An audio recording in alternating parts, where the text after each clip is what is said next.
వీటెన్ news కి స్వాగతం. Ramagundam commissioner of police Amber Kishore Jha, Mancherial DCP A Bhaskar IPS ఉత్తర్వుల మేరకు Bellampalli ACP Ravikumar, Tandur circle inspector Kumaraswamy ఆదేశాలతో తాండూరు పోలీస్ స్టేషన్ పరిధిలో గోపాల్ నగర్ గ్రామంలో నకిలీ పత్తి విత్తనాలపై పోలీస్ వ్యవసాయ శాఖ సంయుక్త ఆధ్వర్యంలో అక్కడి రైతులకు అవగాహన కల్పించడం జరిగింది. నకిలీ విత్తనాలు వాడడం వల్ల భూమి యొక్క సారవంతం కోల్పోయి రానున్న రోజుల్లో పంట యొక్క దిగుబడి తగ్గుతుంది. అదేవిధంగా పర్యావరణంపై కూడా ప్రభావం చూపే అవకాశం ఉంది. కౌలు రైతులు కూడా ఈ నకిలీ విత్తనాలను వాడడం వల్ల భూసారం దెబ్బతింటుందని, ఈ నకిలీ విత్తనాలు వాడడం వల్ల 2-3 క్వింటాళ్లకు అధిక లాభం వస్తుందని ఆశపడితే పంట నష్టపోయిన తర్వాత కూడా మీకు ప్రభుత్వం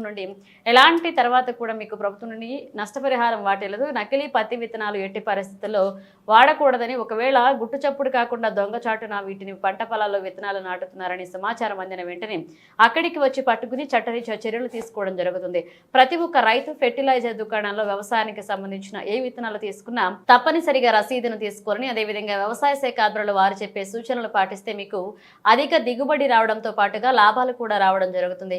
ఇక గ్లైఫోసిట్ నకిలీ విత్తనాలు వాడడం వల్ల రైతులకు చర్మ సంబంధిత వ్యాధులు కూడా వచ్చే అవకాశం ఉంది. కాబట్టి ఎవరూ కూడా ఇలాంటి నకిలీ విత్తనాలు అమ్మడం, కొనడం కానీ చేయకూడదని, అదేవిధంగా ఏ గ్రామంలోనైనా ఈ యొక్క నకిలీ విత్తనాలు అమ్మినట్లు తెలిస్తే వెంటనే పోలీసు వారికి తెలియపరచాలని విజ్ఞప్తి చేస్తున్నాం.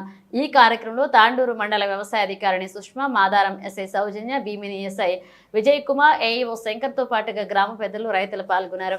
చేపట్టడం గురించి ఈరోజు గోపాల్ నగర్ విలేజ్కి రావడం జరిగింది. ఇటు పోలీస్ శాఖ అయినా కూడా, అలాగే వ్యవసాయ శాఖ అయినా మా అందరికీ మేము చేసేది ఏంటంటే ప్రజలకి సూచన, నకిలీ పత్తి విత్తనాలు వాడద్దు. దాని ద్వారా మీరు కూలీల ఖర్చు తగ్గుతుంది అనుకొని వాటిని వాడటం వల్ల రేపు పొద్దున భూమి సారం దెబ్బతింటుంది. మీకు వాడిన వాళ్ళకి, అంటే ఆ విత్తనాలు వేసేటోళ్ళకి కానీ, రేపు పత్తి మొక్కలకి ఏదైనా మందు కొట్టేటప్పుడు కానీ మీకు చర్మ వ్యాధులు, వాటి ద్వారా క్యాన్సర్ వచ్చే అవకాశం ఉంటుంది.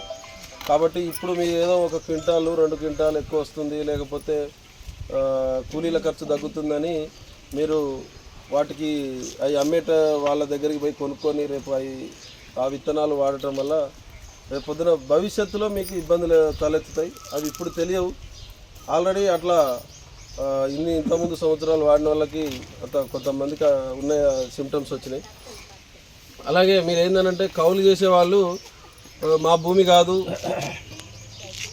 ఓనర్ అంటే భూమి యజమానికి సారం దెబ్బతింటే ఏమవుతుంది అనే ఉద్దేశంతో మీరు కౌలు చేసేటోళ్ళు అట్లా చేస్తూ ఉంటారు. ఆ విధంగా చేయడం వల్ల నెక్స్ట్ ఒక 5-6 సంవత్సరాలకి ఆ భూసారం దెబ్బతింటుంది. నెక్స్ట్ వేరే పంటలు పండే పరిస్థితి ఉండదు. కాబట్టి ఎవరైనా సరే